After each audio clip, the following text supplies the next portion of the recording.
Hello दोस्तों, finally इस video में देखेंगे क्लास 12 के फिजिक्स का वीवीआई सब्जेक्टिव क्वेश्चन आंसर जो आपके फाइनल इंटर परीक्षा 2025 के लिए ना बहुत महत्वपूर्ण है। तो आप लोग वीडियो को पूरा लास्ट तक देखिएगा।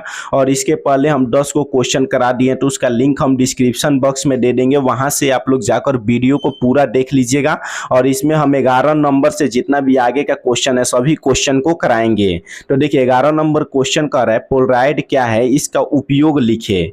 देखिए पोलराइड क्या है, इसका उपयोग लिखिए। बहुत वीवीआई क्वेश्चन है।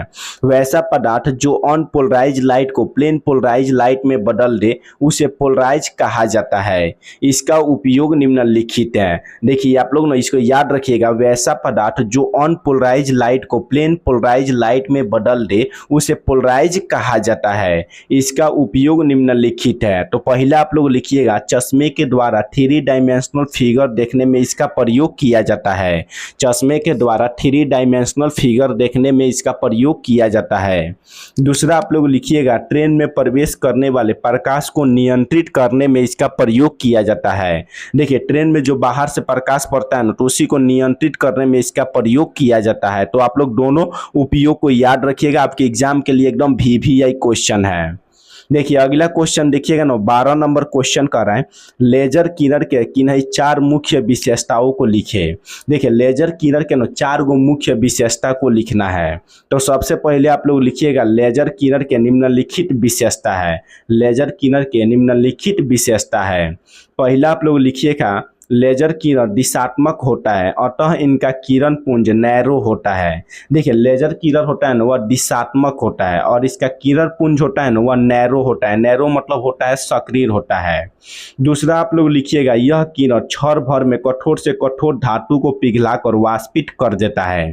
देखिए लेजर किरण होता है ना क्षण भर में कठोर से कठोर धातु को पिघलाकर वाष्पित कर देता है। क्षण भर का मतलब हुआ ना कुछ समय में कठोर से कठोर धातु को पिघलाकर वाष्पित कर देता है। तो आप लोग लेजर किरण के 4 गो मुख्य विशेषता पूछेगा, लेकिन आप लोग 2 गो विशेषता को लिख दीजिएगा ना तो आप लोग का 2 गो नंबर मिल जाएगा। इस सब क्वेश्चन 2 नंबरिया में सबसे ज्यादा पूछता है। अगला क्वेश्चन देखिएगा ना, 13 नंबर क्वेश्चन का रहा है, फैक्स से क्या समझते हैं। फैक्स से क्या समझते हैं। देखिए अंकीय संचार तंत्र द्वारा किसी प्रलेख अथवा चित्र का किसी दूर स्थान पर इलेक्ट्रॉनिक पुनरुत्पाद को फैक्स कहा जाता है। अंकीय संचार तंत्र द्वारा किसी प्रलेख अथवा चित्र को किसी दूर स्थान पर इलेक्ट्रॉनिक के द्वारा भेजा जाता है ना उसी को फैक्स कहा जाता है। तो इसको भी आप लोग याद रखिएगा। अगला क्वेश्चन कर रहा है रदरफोर्ड के अल्फा कण प्रकीर्णन प्रयोग के आधार पर विकसित रदरफोर्ड के परमाणु संरचना को समझाए। तो सबसे पहले आप लोग लिखिएगा, रदरफोर्ड के अल्फा कण प्रकीर्णन प्रयोग निम्नलिखित है। उसके बाद आप लोग पहला लिखिएगा, अधिकांश अल्फा कण अपने मार्ग से बिना विचलित हुए सीधे आर पार निकल जाते हैं। अधिकांश अल्फा कण है अपने मार्ग से बिना विचलित हुए सीधे आर पार निकल जाते हैं। दूसरा आप लोग लिखिएगा, कुछ अल्फा कण 90 डिग्री से अधिक कोण पर प्रकीर्णित हो जाते हैं। देखिए कुछ अल्फा कण है ना 90 डिग्री से अधिक कोण पर प्रकीर्णित हो जाते हैं। पहला आप लोग लिखिएगा, अधिकांश अल्फा कण अपने मार्ग से बिना विचलित हुए सीधे आर पार निकल जाते हैं। दूसरा आप लोग लिखिएगा, कुछ अल्फा कण 90 डिग्री से अधिक कोण पर प्रकीर्णित हो जाते हैं। अगला क्वेश्चन देखिएगा ना, 15 नंबर क्वेश्चन कर रहा है। देखिए आप लोग का जितना क्वेश्चन कराया जाएगा फिजिक्स केमिस्ट्री बायोलॉजी का सब परीक्षा में 100% यहीं से क्वेश्चन आएगा। तो आप लोग चैनल को सब्सक्राइब कर लीजिएगा और वीडियो को आप लोग ज़्यादा से ज़्यादा शेयर कीजिएगा। 15 नंबर क्वेश्चन कर रहे हैं ना, एनालॉग सिग्नल से क्या समझते हैं। एनालॉग सिग्नल से क्या समझते हैं। देखिए एक लगातार बदलने वाले संकेत या सिग्नल को एनालॉग सिग्नल कहा जाता है। एक लगातार बदलने वाले संकेत या सिग्नल को एनालॉग सिग्नल कहा जाता है। जैसे आप लोग देखिएगा प्रत्यावर्ती धारा क्या है, एनालॉग सिग्नल का उदाहरण है। अगर उदाहरण एग्जाम्पल पूछेगा तो आप लोग प्रत्यावर्ती धारा लिख दीजिएगा, यह एनालॉग सिग्नल है। और परिभाषा आप लोग लिखिएगा, एक लगातार बदलने वाले संकेत या सिग्नल को एनालॉग सिग्नल कहा जाता है। अगला क्वेश्चन देखिएगा ना, 16 नंबर क्वेश्चन का रहा है, डिजिटल सिग्नल से क्या समझते हैं? डिजिटल सिग्नल से क्या समझते हैं? तो इसको समझिएगा आप लोग, ऐसा सिग्नल जिसके दो या दो के औसत मान ही संभव हो डिजिटल सिग्नल कहा जाता है। ऐसा सिग्नल जिसके दो या दो के औसत मान ही संभव हो उसे डिजिटल सिग्नल कहा जाता है। जैसे में आप लोग देखिएगा, स्क्वायर वेव एक डिजिटल सिग्नल है। स्क्वायर वेव क्या है? एक डिजिटल सिग्नल है।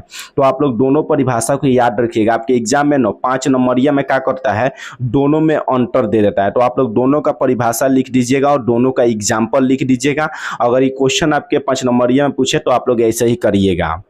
अगला क्वेश्चन देखिएगा ना, 17 नंबर क्वेश्चन कर रहा है। 17 नंबर क्वेश्चन है ना, आपके 5 नंबरिया में बहुत बार पूछा है। क्वेश्चन कर रहा है, आवर्धन तथा आवर्धन क्षमता में अंतर लिखे। आवर्धन तथा आवर्धन क्षमता में अंतर लिखे। तो सबसे पहले आप लोग एक बगल लिखिएगा आवर्धन, दूसरा बगल लिखिएगा आवर्धन क्षमता। आवर्धन में पहला लिखिएगा, यह एक लीनियर मैग्निफिकेशन होता है। आवर्धन क्या होता है? एक लीनियर मैग्निफिकेशन होता है। और आवर्धन क्षमता में लिखिएगा, यह एक एंगुलर मैग्निफिकेशन होता है। आवर्धन क्षमता क्या होता है? एंगुलर मैग्निफिकेशन होता है। दूसरा आप लोग अंतर लिखिएगा आवर्धन में, यह वस्तु तथा प्रतिबिंब का अनुपात होता है। आवर्धन क्या होता है? वस्तु और प्रतिबिंब का अनुपात होता है। और आवर्धन क्षमता में देखिएगा, यह इमेज तथा वस्तु के द्वारा आंख पर बनाया गया विजुअल एंगल का अनुपात होता है। देखिए, आवर्धन क्षमता होता है ना, यह इमेज तथा वस्तु के द्वारा आंख पर बनाया गया विजुअल एंगल का अनुपात होता है। और आवर्धन क्या होता है? वस्तु और प्रतिबिंब का अनुपात होता है। तीसरा अंतर आप लोग लिखिएगा ना, आवर्धन में तीसरा अंतर होगा, इसका मान प्लस अनंत से माइनस अनंत के बीच होता है। देखिए, आवर्धन का जो मान होता है ना, प्लस अनंत से माइनस अनंत के बीच होता है। और आवर्धन क्षमता का आप लोग देखिएगा, इसका मान 1 + d/f तथा d/f के बीच होता है। आवर्धन क्षमता का जो मान होता है, यह 1 + d/f तथा d/f के बीच होता है।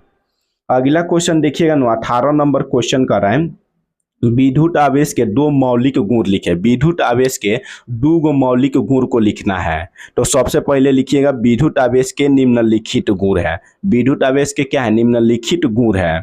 उसके बाद आप लोग लिखिएगा, पहला, विद्युत आवेश संरक्षित होता है। विद्युत आवेश क्या होता है? संरक्षित होता है। दूसरा आप लोग लिखिएगा, आवेश योगात्मक होता है। आवेश क्या होता है? योगात्मक होता है। तो आप लोग दोनों मौलिक गुण को याद रखिएगा। यह भी आपके एग्जाम में बहुत बार क्वेश्चन पूछा है। आप लोग PYQ क्वेश्चन को आप लोग देखिएगा ना, तो आपके एग्जाम में बहुत बार सब क्वेश्चन पूछा है। जितना क्वेश्चन आपके PYQ में पूछा है और जितना क्वेश्चन आपके एग्जाम में आने वाला है, सभी क्वेश्चन को कराया जाएगा। तो आप लोग वीडियो को ज़्यादा से ज़्यादा शेयर कीजिएगा और चैनल को आप लोग अभी सब्सक्राइब कर लीजिए और वीडियो को आप लोग लाइक कर दीजिएगा।